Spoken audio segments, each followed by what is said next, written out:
2, 1. And we're in.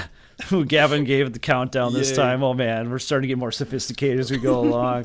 Well, hello. Welcome to the Plank Podcast. I am your host, Mr. Wayne Stallenfacher. We have Spicy Gavin over here. Allie decided to join us today. And also we have Adam Bursack. We were discussing on the way here. Last time I think I talked to you was at the last podcast we had of you. Yeah, we had back on the Uptown Tonight pod. Yeah. But in person chatting. Yeah, I think the last time was when I was on. The second time I was on Uptown Tonight. Yeah, exactly. So it's been good to see you again. Yeah, this is my third time on a podcast with you. New podcast, new studio. We're breaking in the new studio. We are breaking in. Yeah. Oh, man. Yeah. So 8 Side Studios, thank you for providing all this funness and all the sound and everything else. And I'm guessing you're turning the cameras too there. Mr. Nick, the voice of God back there, or voice of an angel, as sometimes we tell him. But see, there you go. There he is. But Adam, what you been up to lately? Well, I've been doing the well, I mentioned before we came on, actually had an art reception last night at Gallery 4. Real good turnout, best I've seen for their group art exhibition. Where's Gallery 4 at? That's Robert Street, downtown Fargo. The Robert Alley. Yeah, probably got the full address on my phone, but their theme this year was like a playlist theme, basically music inspired art, which is I could have right up your alley. 50 pieces in there, but that a 2-piece maximum. And they made a playlist where people playlist. Yeah, they could go on for Spotify, and then they were playing it. So multimedia type thing, huh? Yeah, and you could choose. Every artist could choose songs. Like I chose for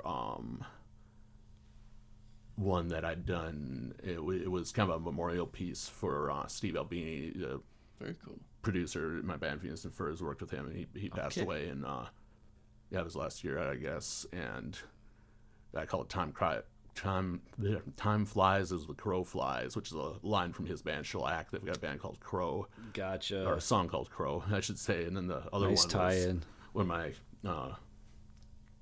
I was going to say one of my creepy pieces that describes 90% of my art. But yeah. Oh, you got to see his stuff, man. It is great. You're looking for album art? Talk to this dude. Oh, yeah. I can can't really show the viewers at home, but I can get the reactions from you guys showing the pieces here. Oh my God. Is there a website that you have this stuff on, or I've got someplace I can see it?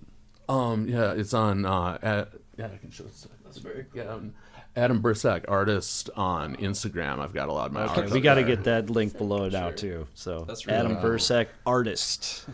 Yeah, and then there's that crow one. Oh my gosh. That's so detailed. Thanks. That's sick. I love it. Yeah, the depths of your mind. There's places I don't want to delve into. And it's all real multimedia really cool. stuff. A That lot is of it. really- Both those started with my own photos on the computer. Then I print them out and make a collage of my own stuff. And I manipulate them so most of them don't look like photos anymore by that point. And then I'll paint over them, and I'll use all the gels and stuff to get all that texture. Right. And, Yes. Very cool. yeah. But yeah, there were some cool pieces. I just want to look up some of the artists' names. I guess you could call some authors, some have writing. But Mark Holter, he's a guy you should have on the podcast at some point. He's Mark Holter, okay. You've been tagged now, Yeah. so we'll find you. one of the artists in residence at Gallery 4, and he's also been involved in Neon Fargo Art, which I was involved with that's some kind of a hiatus, but I hope we get some showings. That was a really cool thing. So there's a lot of art stuff going on downtown. I'm just not plugged into that, so I'm just not familiar. Yeah, I've hasn't been as much this year as some years, but just as of recent stuff, there's been this Gallery 4 one, and it was the playlist, The Heart's Filthy Lesson by David Bowie. I used for that yellow one with the woman crying the black tears and everything. Now, because you at home haven't seen the picture, now you really have to go to my Instagram and check it out. Doing the promo, and the actors only show a little bit of the movie clip because they want you to go see the movie, when they're on the late night shows. Adam Bursack, artist. Yeah, right? Instagram and Adam Bursack on Facebook. I should really post more of my art on there. I haven't as much lately, but I should. I should probably have a website for it or something too. But Need enough of a tease to get people to come in. And yeah, take a you look. still want them to go and show up at the exhibitions and yeah. No, that's cool. I'm just glad that you're still doing that stuff. Because I think that's what we talked about last time. Was a lot about your artwork. We talked a lot about art. I got my.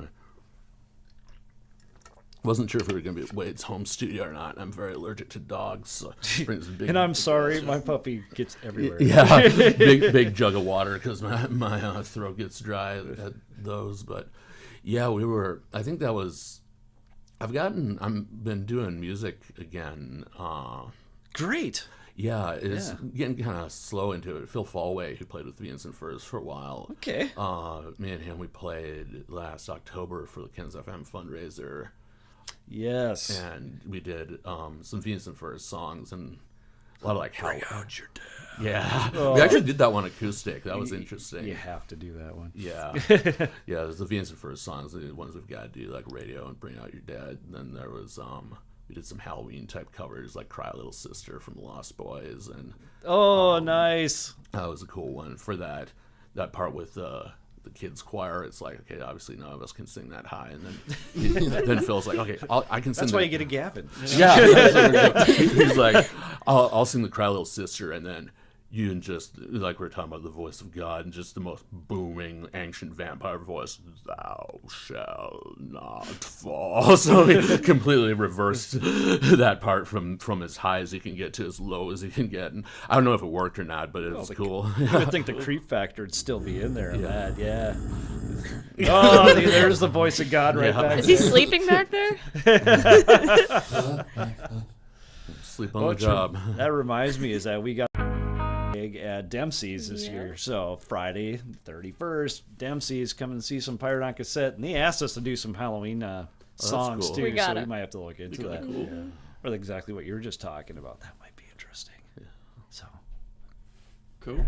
there's me. Can you hear me? I'm talking on a bluebird. What the hell is a bluebird? It's a bluebird, Charlie. Only one friend is going to get that reference. It's always great to drop an inside joke that one person will get, or maybe two. Charlie, it's a bluebird. Now you're all wondering. Let's talk about Ken's FM, because you're on there with Adam's Archives, been, which happened last night, right? It's actually this night. Tonight. Tonight, Sorry. yeah, Sunday night. Okay. It is Sunday. Yeah. God. Oh, I'm so off on the days too with Yeah. everything going on. But yeah, it's been a bummer the last almost couple months now. Ken and Ken's FM, for those who don't know, Ken Bards, he passed away in July. And as far as the future of the station and everything, a lot of that's up in the air. We're really. Oh, really? I've been. That was a question of mine. Yeah. In touch with, a lot of the DJs and people involved with the station and everything, and we really want to keep it going. And we've got stuff going on the internet right now. The stream is still up, and Chris Gardner, who does Your First Listen, she started Remnant Radio, which is just an online radio thing, and tonight's the first night Adam's Archive is gonna be simulcast on there too, which excellent. Good to have a big internet footprint, since the tower it's been running sporadically, but the FM broadcast hasn't been up that much. Okay, so the tower's having a little bit of issues, or? Well, yeah, because Ken's not there to run things, and he oh my gosh, yeah, I suppose there's a lot of knowledge that just went away. Yeah, and there's I didn't think of that part. Of course, so much of his stuff, for those who don't know, Ken was his day job was a radio engineer, and he'd build all this custom things and whatever. One of the guys that was out at the tower. Did we mention that he's on the Uptown Tonight podcast? Yeah, that's a great one to look. We'll put a link down below for that. You can actually watch, I guess you are watching Ken talk about like his whole life and how all that came about too. So that was a good one. Glad to get him on there. There's too many people that's been on that old podcast that are now gone. So it's kind of creepy, but at the same time, glad we got that archived. Yeah, great. Like Adam's archive. The studio is right haunted, at 8. by the way. The studio's haunted, he said. That's always good. Yeah, right here at 8 Side Studio. Yeah, come and hear the haunted person. Yeah. He likes playing drums, apparently, Yep. Yep. when no one's around. I was around. But you didn't hear it until later. Oh, I heard it. Oh, okay. Well, Oh, you never got a- mind. The voice of God did hear it. You got a phantom drummer in here? Apparently, I haven't been around to see that yet, but I don't know. The main guy that we do ghost hunting with now has moved to Montana. So Better than I'm not saying it's taken all the fun away, but he had all the really neato equipment, so gotta just revamp on that. Or maybe he'll come back to town one of these times. We'll come down here and do a whole ghost hunt.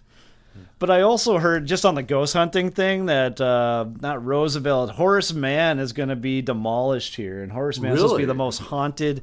Well, it was the first, I think, elementary school, if not school, in Yeah, Fargo. I went there. Yeah, apparently there's an elephant that's buried beneath Yeah. it because No that was, way. That's Yeah. the urban legend anyway. I Yep. don't know if it's true or not, but that was where the circus used to go. It was in that block. Okay.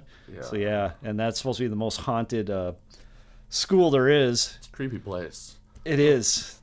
I've been in there a few times, and yeah, it's I was kind in of there when I was interesting. 5. It's That'll like- get to you. It's Back to the Future, but you can see people must have been smaller back then because like we're so used to those hallways being like 5,000 feet wide, and these are like 8. And it's kind of claustrophobic. But no, I digress. I'm old, so I get on this. Oh, that's what when I mentioned it on, the show already recorded, but you'll be hearing tonight after this at 7 on the Ken's FM stream or on Remnant Radio. Now, I mentioned when you're on a podcast with Wade, it just the chat just goes wherever it takes you. Because I was talking about I'm going to be bad. talking about probably art, music, and radio, but how much of each, where the conversation goes. That's the great thing about being on one of Wade's podcasts. You never know. It's like you know me, Adam. Huh? Well, we played on a band together for a little bit. We did. Yeah. The old Venus and Fur stuff. Yeah, he It's an was old- one of the drummers. We were a little bit like Spinal Tap with how many drummers we had, but they're all still with us. So But I'm not a big thing of green goo. yeah, I just rewatched No that. spontaneous human combustion here. So they got that sequel coming out next month. So I had it on DVD and rewatched it to kind of. I got it on a laser disc. Oh, I was yeah. meaning Oh, to watch Laserdisc. it. Yeah. The old-fashioned way, how you're supposed to watch things. Yep. Old school. Yeah, because number 2 is coming out here pretty soon. So I don't know what I think about all these like revamps or reissues of the old Yeah. storylines, Some of but the sequels, Spinal Tap, like I was reading, someone said that's one that kind of works for it because it's like there really are all these bands that are all pushing 80 doing their like farewell tours and everything. So it's Day of Bliss. yeah, And us pirate on cassette. Who the hell knows what a cassette is anymore? you're right. Yeah, Sting. Allie I do. does. Really does. My collection's at like 500, so. yeah they're kind Nice. of coming back. I think so. Yeah, it's old nostalgia stuff. I blame us Gen Xers for that. I know you Z's over there. Again, I have to say that you Z's are making me feel more comfortable just because you are bringing back all this stuff. And the only thing I can blame is that probably your parents were Gen X, and they're just putting that upon you. So we've got kind of a wide variety because I think considered older millennial. So we got the Are you an older millennial, really? yeah, just I know Nick's a millennial type thing. oh, But, okay. Yeah, but I can tell Nick has been a Gen X-sized. Can Yeah. we coin that phrase, Gen X-sized? a lot of them. You hear the Like- name Oregon Trail generation, where that was like your first. There you go. Yeah, You're that's playing like that last one. late Gen X through early millennial, where your first computer experience was playing Oregon Trail Yes. at the school computer lab, and that's pretty much where I'm at in the Oregon Trail generation. So The first time I saw a computer, pretty much, yeah. Exactly. I was raised in the woods. Oh, well, let's get back to old Ken's FM thing Yeah. here. So, Adam's Archive, that started off years ago. And what do you normally play on there? It started off like with the name. Ken actually helped come up with that. He when I was guest DJing on there, sometimes I just have all this information. I've got a real good memory for. I wish it worked a little better for like remembering song lyrics on stage and that kind of thing. But wouldn't have to scatter all my lyrics sheets behind monitors and stuff. But just things I've read. When I was younger, I'd like devour those like rock encyclopedia books and everything. And nice. And I can remember weird things like, oh yeah, this guy made a guest on this track from the credits of the CD that I saw 15 years ago. Random useless trivia. So yeah, I'd talk about all these things about the bands I'd read in magazines and all that, and he's like, man, that's like what Jonesy from Jonesy's Jukebox does, which is Steve Jones from the Sex Pistols. He's got a satellite radio show, and I'd been talking about doing talking to him about getting my own show started, and he's like, oh, it should be alliterative and add something, and we were trying to think of something. It's like, I played a lot of stuff like, more obscure bands, or if it was like we were talking about Pearl Jam in the car, if someone wanted to hear Pearl Jam, I'd probably pull out something from like a live bootleg from 1994 or something like that, rather than playing back. Playing Jeremy or Alive or whatever. So it's kind of like I was digging through the archives and finding this music, and it's kind of changed and evolved, like a lot of, and always lots of local music I play on there and stuff that's recorded. Ken has this big archive of there's probably dozens of bands that have played on the studio over the years. Did you ever play at Ken's with any? I have not. Yeah. I know there was a few times there that we talked about. It just never came into It's too fruition. bad we don't have a Venus and Furs recording with you playing drums from over there, because we've got such kind of an archive again of all the members who've been through the band from the Ken's recording sessions. But we'll play. Bands will send me their new tracks, their demos, or if they got new albums or singles coming out and everything. Guys, did you send your stuff over yet? Yeah, True. Yeah, you guys you got go. anything recorded? For sure. Send it my way, and I'll play it on the archive. Out of Eight Side Studios here. Your full-fledged recording studio and podcast place. And what else do you got there? Getting into video? I mean, you're on video right now. Yes, we are. Easy to forget that, because they got those tiny little cameras that look like they're like security cameras. They're or just something. staring at you. No, but Nick does a great job. Thank you, Nick, for being back there doing all this stuff. You guys, you need to ask some questions here. You're so quiet over there. What kind of got you in art? Maybe what age? That was something, I was that interesting story going back to Horseman. Maybe Horseman possessed me a little bit with this, but I was doing the dark arts. No, the dark art, like we saw. Are we still picking me up on the microphone? Okay, when I turn and face these guys. Okay, yeah. You're fine, yeah. We've got all these microphones orbiting us, so it should be good. But when in fourth grade, I remember doing, and it's like people think from all like my student films and art and whatever, they're like, oh, this guy must be really into horror movies and all this stuff. And I'm not really. Okay. It's just, but I do have very interesting nightmares. So maybe Okay. Venus and Furs worked on an album called Nightmare Music, and but I drew this elaborate crayon picture of something very weird that probably looked like some sort of haunted torture dungeon or something. I don't know. And, yeah, other kind of nightmare fuel. Yeah. But I remember Mr. Peterson, the teacher. He says, "Oh, that looks like Hellraiser," and I didn't know what Hellraiser was, but I guess I drew something that looked like that in fourth grade, and with crayons. But really getting into art, that was high school, taking art classes. Okay. And I took like a after-school art class at the Creative Arts Studio, and I wanted to major in art for a while at MSUM. I ended up going into English with a creative writing emphasis. Writing is one more of the the creative things Gotcha. I'm into. I'm kind of got one foot or another and all of it with the art and music and writing and everything. Gotcha. But I kind of got back into it. I got into photography again around 2012 when I started doing some. It was Jay Stevenson, friend of ours, Yeah, Jay. bandmate of both of ours at various times. His band Dynamic were doing a photo shoot, and he's like, "Hey, Adam, I saw some of your." I'd been in England for a school trip for MSUM and taking some pictures. He's like, "Yeah, I was looking at your photography. You're going to take the pictures for the Dynamic photo shoot." It's like, well, it wasn't a question. Sounds like Jay, yeah. And he just said, so I did that, and then I had a friend who was a model, and she's like, "Oh, I saw that picture of that model that you took. I want you to do a photo shoot for me." And I was like, "What was that?" And it was Jesse, their bass player at the time, had I'd happened to get this really photogenic shot of her that she'd cropped for her profile picture on probably Facebook. So this model thought that was like a modeling Not picture. MySpace? Yeah, it might have been MySpace going back that far. You never know.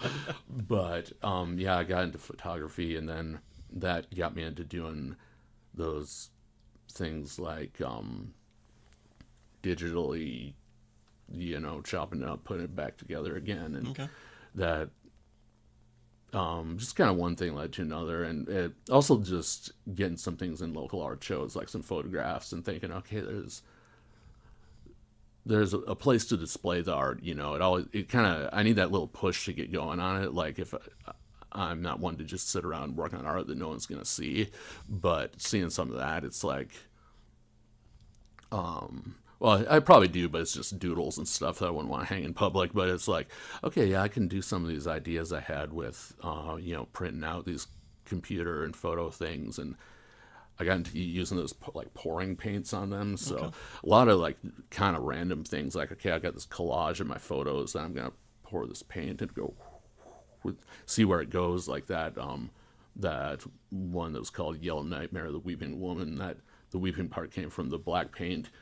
Ended up like it was like black tears coming in. It's like, oh, that worked perfectly, but that wasn't. You kind of know what you're going for once it's done, and work backwards. It wasn't intentional. You're giving me goosebumps. Yeah, it's just how that stuff comes together. So it's meant to be. Yeah, there's a lot of there were a lot of the artists at that showing last night. I mentioned Mark Holter. There was some other ones I was talking to, see if I got any names with the pictures I took. Shelly Paxton, there's a lady named Magda. I didn't get her last name, but a lot of good artists. But we were talking about, there's one guy that was really interested in my pieces, and I was talking about that process too of, just sort of, I have a hard time sticking to one medium or one genre or anything. Yeah, that's what makes you you. Yeah. Yeah. So that multi stuff that's always going on. Do you sell any of your pieces? Yeah, I have prices on them at the showings and whatever. Oh, interesting. Periodically, like I was talking about that Nightmare series, which only ended up having 2, but Red Nightmare that actually sold at Neon Fargo Art, which I hope we can get going again soon. Crystal Fromm was sort of the ringleader of that, but we'd have like pop-up little art galleries like by the merch tables at shows at the aquarium. Cool. Yeah, that's right. I remember those. That was such a cool thing. And yeah, Mark Holter, he was involved in that too, and a few other artists, and we would put our art on a display. And this one time, this one woman from California with a big stack of hundreds bought several pieces from me, that Red Nightmare and some other ones, and it's like, oh, that was wish we got more people like that out here at these showings. But she came in, she had an itinerary, an agenda. In fact, there was one, it's kind of interesting because it's like made the rounds among several people, and I hear like rumors of it and everything. Now, you talk about haunted pieces. This one at the Creative Arts Studio, I got this. I thought it was a horse skull. Some people said it was a cow skull. I made that working guitar out of it. I think I brought a picture. Yeah, you did. Yeah, and it was on display. I remember seeing that in your basement too. Yeah, it was on display at a Halloween show last year, and it's kind of half regret selling it, half sort of glad that it's out in the world and whatever. Let someone enjoy that, yeah. Yeah, but the person who bought it apparently gave it to someone else. It's supposedly on display at a taxidermy place now. Oh, which it sort of fits. Why not? I think they take the bones out in taxidermy, but it's dead things and things that I remember. I played that when I had a solo exhibition at this Spirit Room, and someone, or maybe more, I think it's our friend Jason Siebels, when he was doing a photo shoot related to that Renegade Photography. Yeah, shout Renegade out. Photography. Great photos. He did a great photo shoot with me with my art for that solo showing, and I was playing that guitar, and he's like, yeah, that sounds haunted. It's like, it probably is, It's a Jason thing too, yep. Yeah. But Allie, change your hair color, but you're really quiet today. Well, what's your favorite part about having a radio show?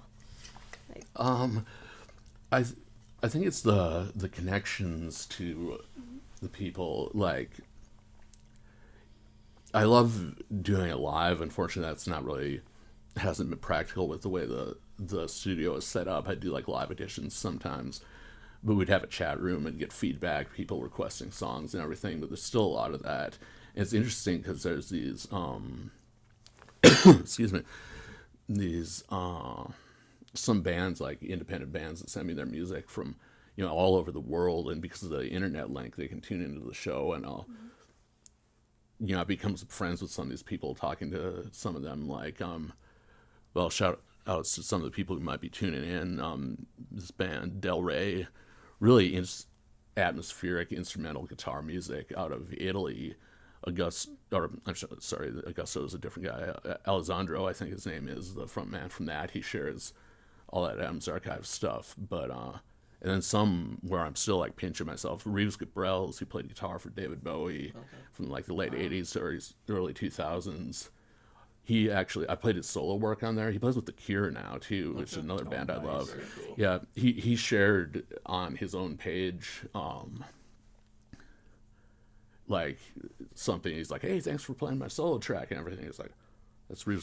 I saw him live with David Bowie, and he played with David Bowie, and he's sharing this, and he'll like some of the posts. And yeah, my friend Augusto from I think he's in Rio de Janeiro. He really supports the show and everything, and he found out about that because he's a really big Cure fan. And he saw it on Reeves Gabrel's page. So just these international connections, people. That's crazy. I never thought I would cross paths. No, yeah. Or Lux Mala out of Spain. That's Nathastrada. She's from Argentinian born but based in Spain. Does really great kind of gothy music. Plays everything. Plays guitar and bass, saxophone, violin, just everything on there. Does it all on there, huh? And the weirdest thing, Todd Rosiska, he was on Yeah. Uptown Tonight. He was doing a remix, a Seven Federations remix of one of her songs. And I actually knew her separately from her art online. It's like, I knew you like painted some guitars. I didn't know you did music. And it's like, yeah, your friend. Or I was like, that guy's my friend. We live in the same place. She's like, oh, Fargo sounds like the coolest place in the United States. I got to visit there. That's right. Yeah. That's right. It is the coldest place in yeah. There but it's like, yeah, it must have been weird for her to, guys she knows online, one initially through art, but later music. I play her music on there a lot. I think there's one coming up on tonight's rebroadcast show. And then the guy who remixes her track, and they both just happen to end up not only being from the same town, but played in a band together. It's like, what are the chances of that? There was an Augusto Rosa that actually commented in the chat. Oh, hey, Augusto. Yeah, that's for my friend Adam. Yep. Yeah. Yeah, he's the one from I'm afraid I'm going to get the city wrong because I do know all these people from all over the world, but I think Rio de Janeiro is where he's from. We've had listener from Mexico City who said she might be tuning in too. Very cool. Oh, very cool. Yeah. Well, hello. So yes, hello Hello. from Fargo, North Dakota. Eight Side Studios. Yeah, this is a good place, you know. I'm not sure how long on comment was. I just looked at it now and I feel bad about Oh, it. that's all good. We are saying hello.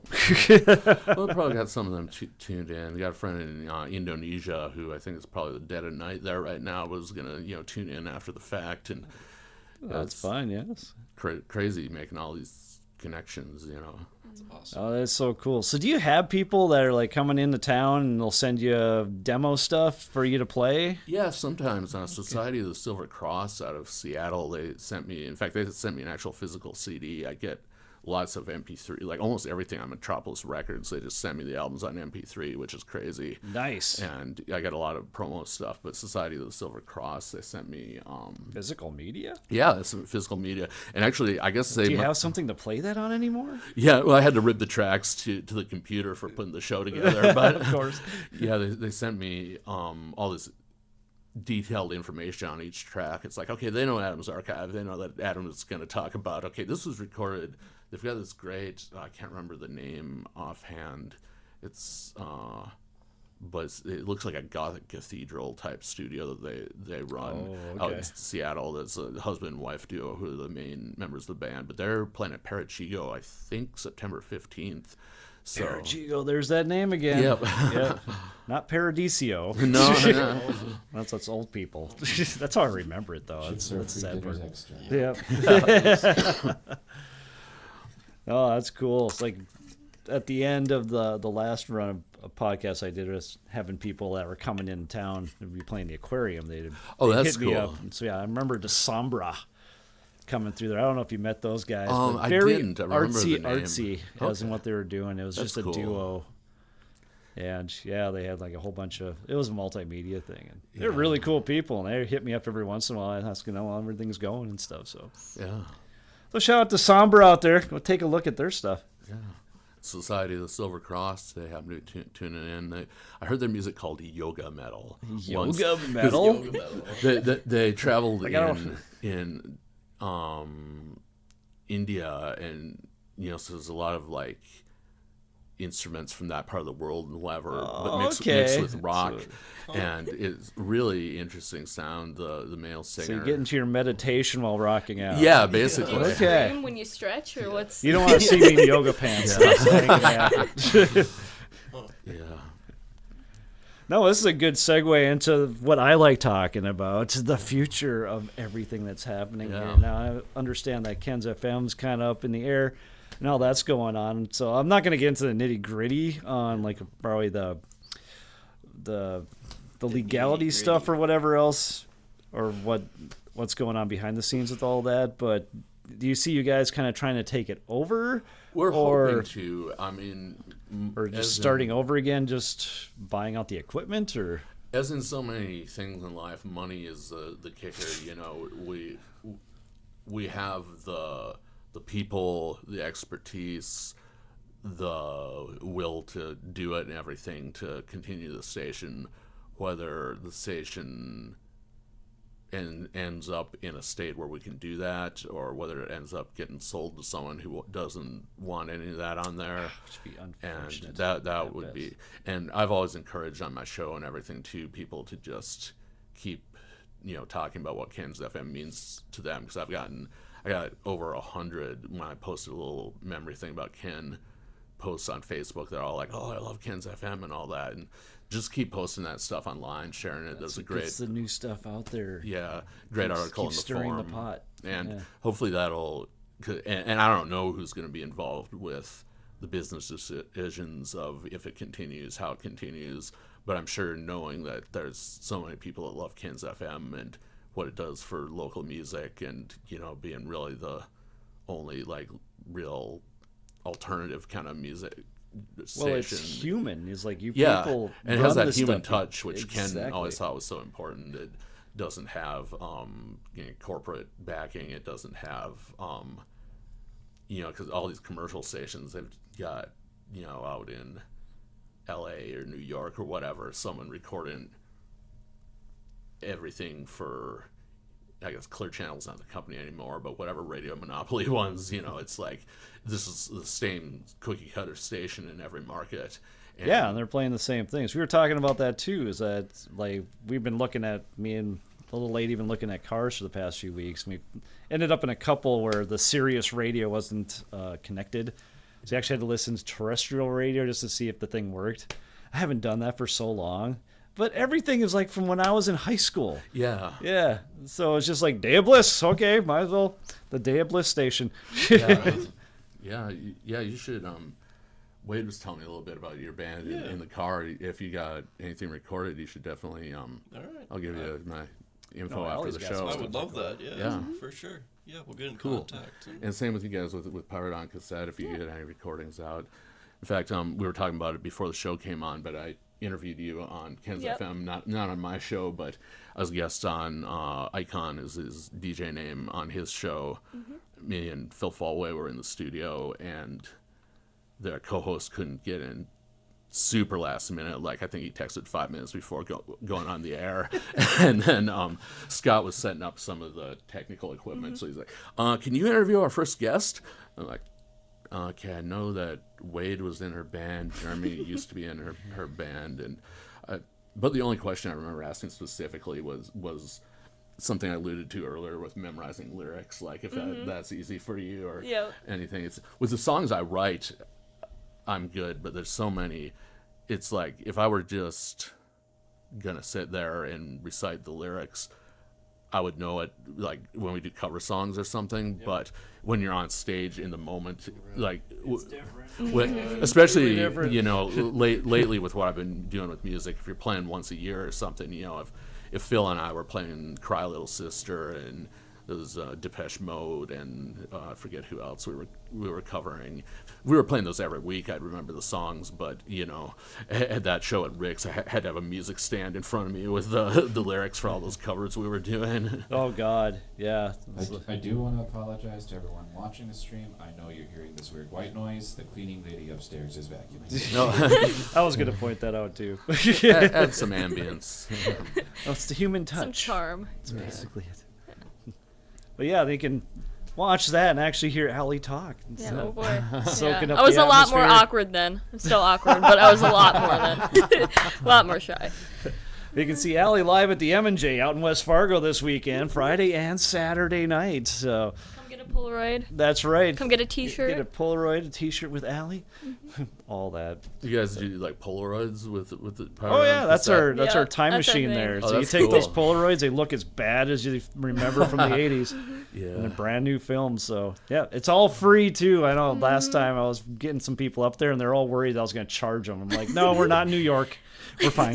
We're fine. I even used Polaroids in one of my art things just because the model I was working with had a Polaroid camera and she's like, hey, let's bring this. We got to get Adam out there so we can take some Polaroids. Of Yeah. They'll start turning out all weird. People will be crying black goo out of their eyes, and there'll be crows sitting on people's shoulder. That crow in that Time Flies as the Crow Flies piece, that actually came from my friend Tom, he was the original bass player for Venus and Furs, and lives the life of a fictional character. If you hear so many of his stories, it's like if that were in a movie, they'd say, nah, that's not realistic enough. But there's a picture of him just sitting there with a crow sitting on his shoulder like he's some kind of pirate. What? And it just flew into his friend's garage and took a liking to him. His friend's garage. Yeah. It shows me. So I took that it was kind of a pixelated looking crow out of that picture and used like an upscaling program to make it look like not pixelated. And like you'd mentioned AI a little bit on the We're gonna talk trailer more about thing. AI here in a second. Yeah, and that's my jam lately. Upscaling, that's something that's really helpful with art. If you've got a picture, especially like some of my older digital art, if I was working in Photoshop 15 years ago on something, that's gonna be pretty low resolution. Oh God. And if I want to print it out for a big print for an exhibit, doing like an AI upscale, it's suddenly not pixelated. It doesn't change what it looks like, but it just makes it higher resolution. But now you can get them up and dancing Yeah. and stuff. I'm so creeped out by that. Some Oh, people are yeah. posting like their old school photos. When Oh, everyone's when all they- sitting there and all of a sudden yeah, they stand up and start waving. I'm like, Those are really uncanny valley kind of yeah, stuff. Yeah. I mean, you can tell it's not real, but it's just like, yeah, it's just horror movie type things. But in a year, that's gonna come out so much better. It's like I Yeah. always point back to like, what was that?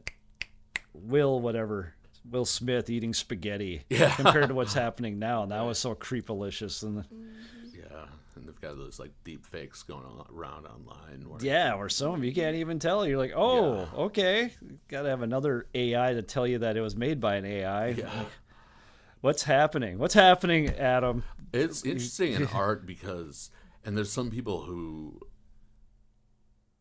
I don't know if going overboard is the right term, because I think they just like don't understand it as much, but it's generative AI. That's the thing that is really kind of like it's kind of sketchy because they scrape the internet for like other people's artwork, and then if you want to put like O.J. Simpson wearing a pirate hat in Ho Chi Minh City in 1985, it uses bits of other things. So a lot of artists obviously don't like that, but there's other things where it's just like upscaling a picture like that, or if you take this great photo but there's a telephone pole at a really awkward spot, you can remove the phone pole. And a lot of this is stuff that you could do in Photoshop, but what would take 5 hours in Photoshop takes 5 minutes with some of these programs. But when it's just AI as a tool that helps you, like they say about, a lot of people say about AI, it's a tool, and it's not the tool itself, it's how you use it, whether it's Exactly. you can be ripping people off, or you can just be using a tool that's the same as Photoshop or the programs that aren't Photoshop. I don't know the names of things like Lightroom or Lighttable or something. All the graphic software for a computer, those things that are just the next evolution of that kind of thing, where it just helps you out with your own computer graphics, and the only things it's taking information from are your own pictures. So that's a cool thing. Yeah, that's cool. But is it going to start taking over for the human mind type? I hope not. And one thing I've noticed with AI art, I hope not. yeah, and music, the art you see now, it's interesting. I wouldn't say much of it is good, and maybe it's different for teenagers making video game fan art on Tumblr or something. You probably get things that look like that. I don't know, but things you'd hang in a gallery and whatever. I haven't used it for any of my art I hang up and everything, or anything public, but just to know what the world's dealing with. I've just experimented with some of those AI art programs. In fact, as I was saying about the inside jokes, I had a friend who was sending me prompts for one, and that O.J. Simpson robbing a convenience store in Ho Chi Minh City was one of the prompts I got. So and they had him stealing a football, which I guess was appropriate. But just to see what it can do and everything. And there's people on Instagram and other social media who have whole accounts of AI art, and it's like, that looks interesting. It's not something I'd want to see hung on a wall. It's just it doesn't have that human touch. So is this kind of like the .com boom, where all of a sudden everyone had a .com past their name? So. I mean, just the direction it's going, up. who knows? But I have a cousin who knows a lot more about the tech world than I do, and he said he could see, with AI music, eventually some class action lawsuits, and he's like, yeah, Adam, you'll probably get $3, once all the millions of musicians get paid out for their work getting used. And AI music, that's something I've noticed. Nick Cave, a singer-songwriter I'm a huge fan of, in his blog, The Red Hand Files, he said he can see AI good for parody and pastiche, one of those words that English professors like to use, but that's a 20-cent word. Yeah. But I can see it, because you see some of these songs go viral sometimes or whatever, where people just write goofy novelty songs. It's like, that's funny. It's not good as music, but it's funny. Right. Pink pony. Oh wait, no. Yeah, that went out. But it's interesting, because I know some people who do AI music. They're like, oh, I just want to get my lyrics out there because I don't write music, and I would personally think, well, write poems then, but they do that, and it just doesn't sound good. And AI music, it's like you can train it, rhythm and all these things, but how do you train it to make a melody? And that's so many of these AI tracks you hear are lacking. There's like, okay, they have a fake voice singing, but you can tell it's fake, and against that uncanny valley thing, it's like, it sounds like a person, but the accents on the syllables are wrong and everything. Right. And there's just no, for techno dance music or whatever, I could see it being good, because if you just want a beat that's like boom, boom, boom, something, but you want a song with a memorable melody. I've never heard an AI song do that, and good lyrics if or it's yet. Yeah, because it keeps continuing to get better and better, and that's one of the gags that I want to do on the podcast here. We haven't had a chance to do it yet. Thank you, 8Side, for getting everything put back together. So this is really, really nice to be back in the air instead of in that room. But it's one of the ideas is that pull up one of those AI. We'll figure out which one. Maybe we'll even use multiple ones, songwriting things, and then we can all pick out what part of the prompt that we want to have happen and see what kind of song comes out at the very Yeah, end. I experimented with that just privately again to just see what I want to do that. I still have yet to do that. Yeah, again, stuff, inside jokes with friends and all that. It was funny for it, but there was nothing that really sounded good on a musical level. So then what do you say about that, well, allegedly AI group that came out is that a month ago there, Nick? Oh yeah, I know who you're I talking about. can't remember. I just know they had like Sunset something. specks or dust on the wind or something, not in the wind. Yeah, I never really actually bothered to listen to that music. I heard about that group, and I guess they had like some hits or something. Do you guys know the one we're talking about? Yeah, millions of hits on Spotify. But I wonder if that's just more hype. I think it's more of a hype thing, like, viral.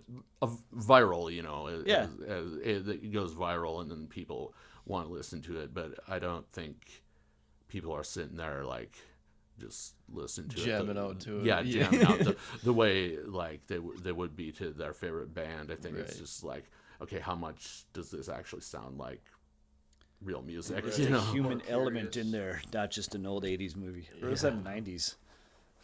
When was a human element? I don't know. Nick, can you look up when the human element came out?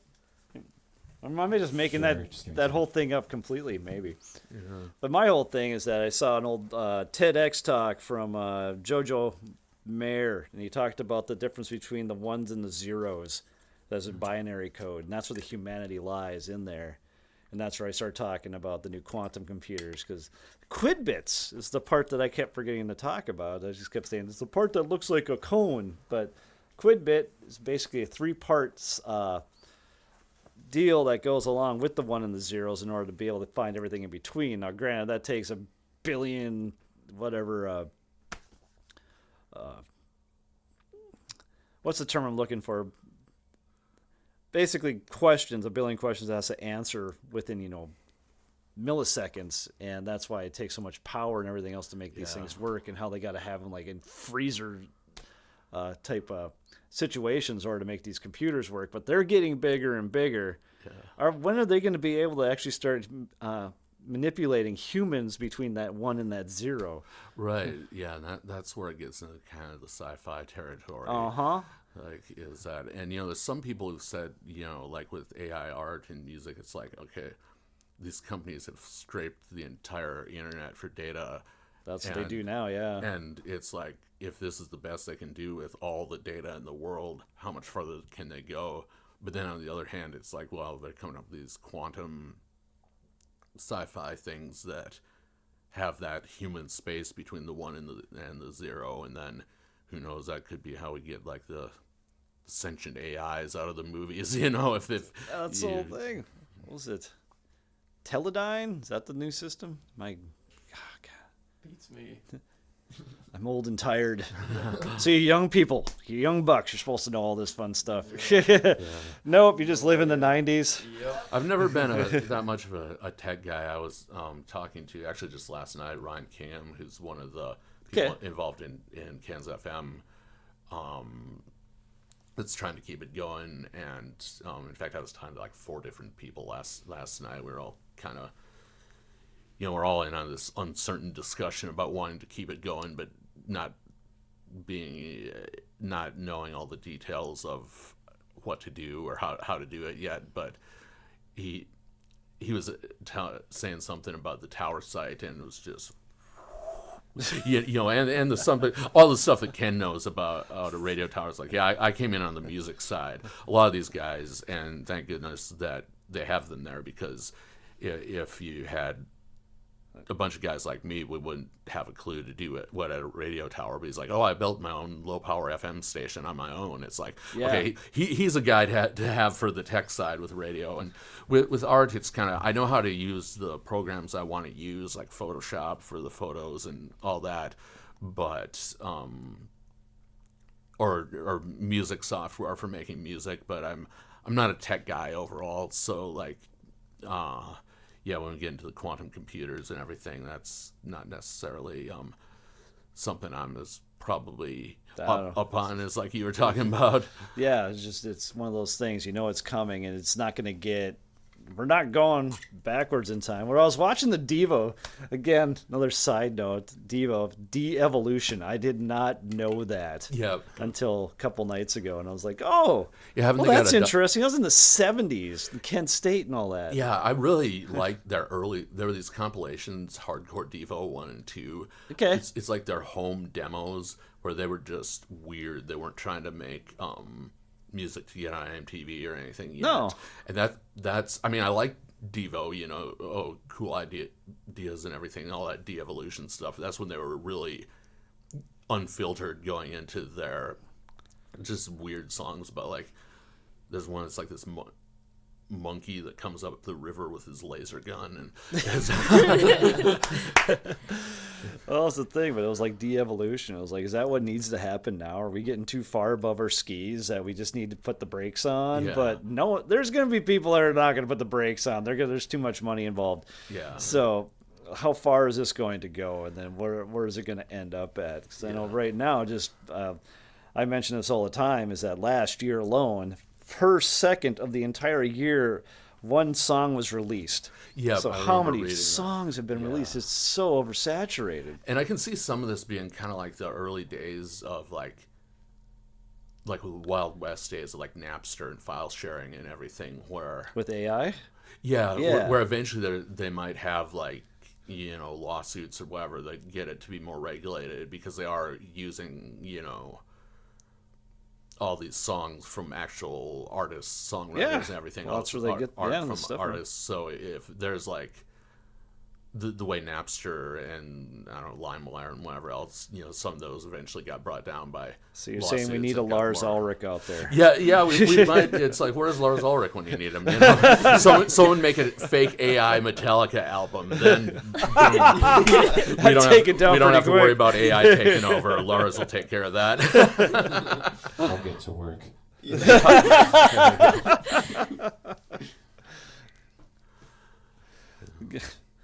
Allie, again, so quiet. You can't spell Allie without AI. No. Oh God, there we go. Am I just fake? I don't know. Am I AI? Oh man. Maybe you guys have got androids in your band. Maybe. You ever heard of that artist named Poppy, who like her whole thing is that she's an AI artist? Like that's like her shtick. Yeah, but she's not actually no, AI. but like irony. My friend Emily Wheelwright was into her like way back before Poppy got big. Yeah. So she's like, have you ever heard of Poppy? And, you know, sent me some videos and whatever. It's like, oh yeah, she's got this whole cyborg persona and everything. Interesting. And she does like all these genres of music. I'm not like super. Maybe if I was like a really big fan, it might be less random, but she's did some song with a metalcore band a while back. Yep. Then she just did this cover of that what's that Russian group from the early 2000s, Tattoo, I think they're called that. All the things she said. I can't do my falsetto voice anymore. I must have been talking too much. Hello, Charlie. Here's a blue crayon. Okay, yeah, I got back into that headspace a bit. But she did it, and it's like this cover of a Russian pop song done in the style of a Russian pop song, and just genres all over the place. But it's kind of, there's this artist Saren Ray that I've played on Adam's Archive that I found.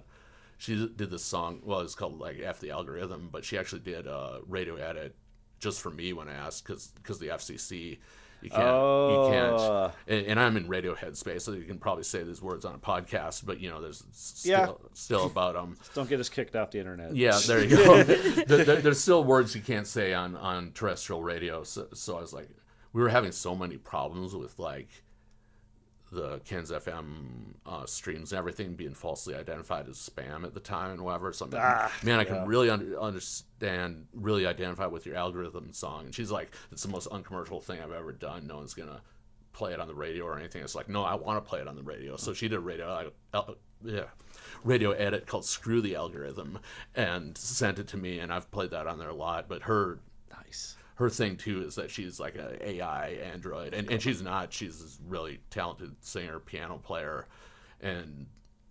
but has that whole kind of sci-fi persona. That's cool. That's cool. I gotta look into that. Yeah. Which is, it's not a bad shtick, so it's definitely an angle to take at that. Yeah. At least marketing wise. But I gotta ask you two this, because basically back in the day, well, not back in the day, about a couple years ago, I was thinking like they should have like electronic type vacations, where I called it a 90s day, where the only thing you can. Yeah, so basically you have like a day or two that you can only use technology from 1999 and before. So that takes away basically all your cell phones and... Like a digital detox type thing? Yeah. Where you just Yeah, don't it's use basically anything? that. They call Yeah. it raw dogging these days, whatever, but, so... That's not what they call it. that they do. Not that way. You sicko. But, I think this is the most disturbing thing I've said on any of your podcasts so far. absolutely fine. But basically, yeah, so you can only drive cars that are from the 90s. You can only have... Oh, that'd be sick. Like, you just basically have, like, your listen to Game CDs. Boy. I think that was, like, the latest technology there. Yeah, Super Nintendo maybe. Yeah, exactly. That'd be And then you'd be free for a while, at least from all that, at least unplugging from that. Would that be something you guys would actually want to try to pursue? I would do that. I always think it'd be really fun. Wouldn't be hard. I only use my phone like 2 hours a day anyways, so 2 hours. yeah. Oh and my throw it to the gosh. side, so. It is nice to detox from that for a while. Yeah. But I don't know. It's just you always wonder what you'd miss. Yeah. Yeah. Yeah. I don't know. That's a good question. But no, I just think like that for like a vacation type thing. It's a That'd be 90s sick. day, a couple 90s That'd be days. awesome. Get out the old 3-piece stereo and throw Yep. on some, Pearl Jam or something. Exactly. You got to Right. pull a physical media again? What? Pack my tapes. Let's Yeah, go. there you go. Get some vinyls out. I always wondered that too. Is like I thought the novelty of like sending people tapes and stuff like that, but would they be able to even have a way to play it? Yeah, that surprised that's- me with like vinyl. A lot of people, ironically, I'm a DJ and I don't have a turntable, but a lot of people have turntables and stuff. That makes sense. But when tapes started coming back, it's like, do people even have tape players anymore? Or did they? I got to stack them at the house, but Yeah.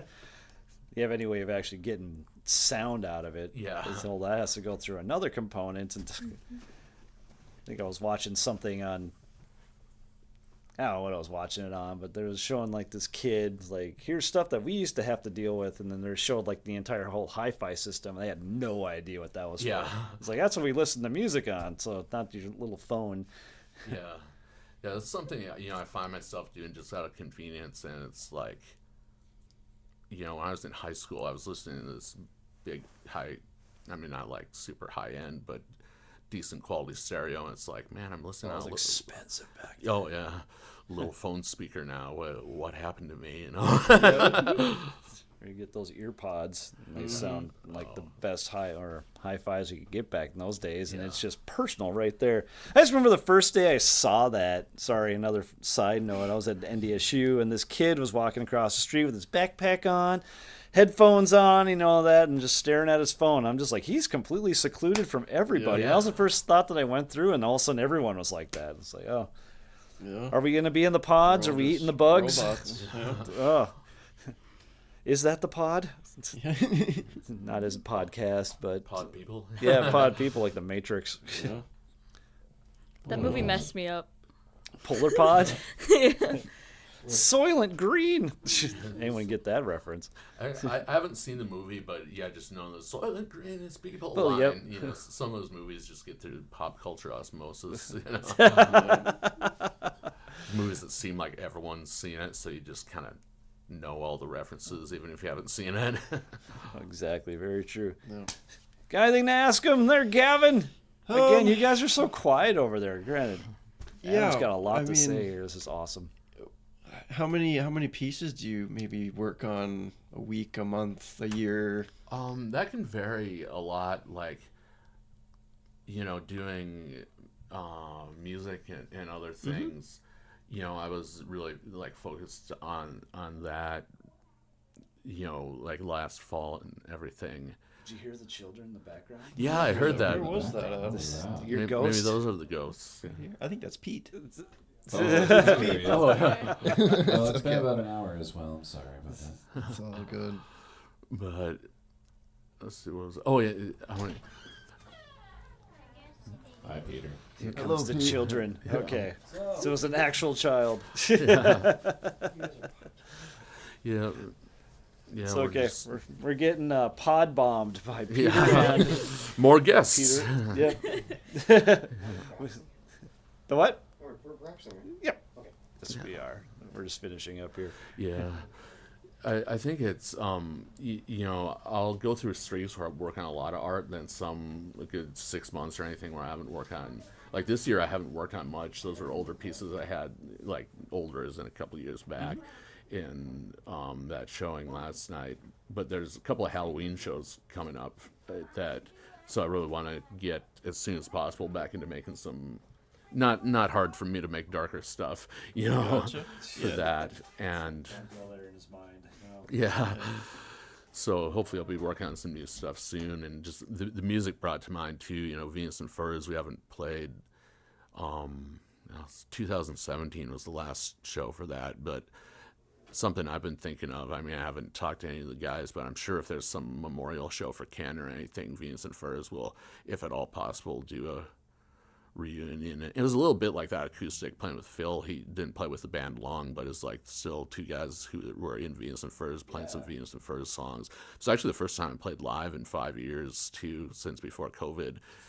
Because 2019 I had a short-lived project and we played at the Kansas FM Halloween fundraiser. Yeah, and it was just hard to get stuff going after, especially not, you know, there's more local venues opening up now, but there weren't a lot for a while. So it's like, you know, you talk to someone about, yeah, there you go. You talk to someone about jamming, and it's like, yeah, we could do that, and then would we actually be able to play in front of everyone? And you know, it's good to be able to shift between radio and music and art and all that, because when one thing's not like it was in that time since COVID, I really threw myself into art because just music, as much as I was trying, it just wasn't finding people to play with and all that. But it's a tough putt. But, yeah, Phil and I were talking about, you know, finding some people to play with as a full band or something. So, you know, who knows, it could get a new band going, or Venus and Furs could do some reunion shows or something. And as they should, yeah. It'd be great to get and we've had quite a number of members go through, so the potential members for a reunion could vary a lot. But yeah, we did a reunion of Venus and Furs. We're missing some members. It was just kind of me and Jay and looking for some people. But when Kansas FM did like their a fundraiser concert when they just started out in 2013, we talked to Jeremy and Todd. We're like, hey, you guys want to come back for a one-off reunion of the Jeremy, Todd, Adam, Jay lineup? And it's like, yeah, so that would be sweet. Venus and Furs sort of reunion of a former lineup for that show. And Todd bringing back Immune System too. Oh yeah, he still does it a little bit, well, not live, but he still does some recordings as Immune System, mostly Seven Federations he's doing these days. Okay. But yeah. No, Todd, we'll talk to you again. We'll get you back on here. Yeah. All right, that's it. Cool. All right, so we got to wrap this whole thing up. Yeah. Any last questions from you guys? I don't think so. No? Yeah. Well, thank you for being on again, yeah, Adam. Thanks for having me on, and great for helping you break in the new studio and everything. Exactly, breaking the 8-side studios again, where all your studio stuff can get done here. Great room for drum sounds, everything else, even with the new flooring and everything else that's going on. So there's for 8-side. And then, again, I keep forgetting to mention, on Wednesday nights at the Drummer's Journey, 5:30 to 7 o'clock, you want to hang out, do some handwork. That's basically what we do. I call it yoga for drumming, but yeah, so handwork on a drum pad. Yes, not as you think. What you're thinking of, okay. Charlie. But you can stop by and ask. You know, I don't know if anything's gonna happen, especially if Allie's around. We have that on Wednesday nights as well, every Wednesday night except this Wednesday. So I got to be out there with Nick, and I are going out to somebody's place and doing some jams, so that'll be fun. Oh. Yeah. But you also have to remember, if you're a guitarist and or drummer, I got to leave you guys out of here. Has more charisma than your front men, persons. Your band may be in trouble, but that's why my band's doing just fine. So until next time. Yeah, hope to be back.